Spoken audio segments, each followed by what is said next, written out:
ಪ್ರಪಂಚದಲ್ಲಿ ಮನುಷ್ಯ ತನ್ನ ಅಸ್ತಿತ್ವವನ್ನು ಉಳಿಸಿಕೊಳ್ಳೋಕೆ ಹೋರಾಡುತ್ತಿರುವಾಗ ಆ ಸಮಯದಲ್ಲಿ ಭಾರತದಲ್ಲಿ ಒಂದು ಮಹಾನ್ ಸಂಸ್ಕೃತಿಯ ಜನನವಾಗುತ್ತದೆ. ಅಲ್ಲಿ ಪ್ರತಿ ಧರ್ಮದ ಜನರು ಒಂದೇ ಕುಟುಂಬದ ಥರ ವಾಸಿಸುತ್ತಾರೆ.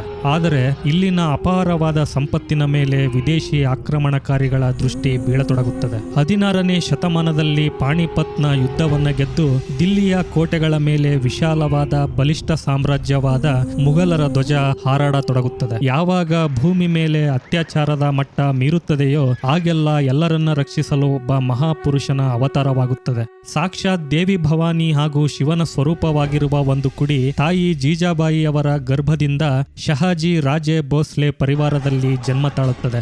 ಈ ಭೂಮಿಯನ್ನ ಔರಂಗಜೇಬ್ನಂತಹ ಕ್ರೂರಿಯಿಂದ ರಕ್ಷಿಸಲು ಈತ ಸ್ವರಾಜ್ಯದ ಜ್ಯೋತಿಯನ್ನ ಬೆಳಗಿಸಿ ಮರಾಠ ಸಾಮ್ರಾಜ್ಯದ ಸ್ಥಾಪನೆ ಮಾಡುತ್ತಾನೆ. ಆತನೇ ಭರತ ಭೂಮಿಯ ಮಹಾನ್ ನಾಯಕ ಛತ್ರಪತಿ ಶಿವಾಜಿ ಮಹಾರಾಜ್.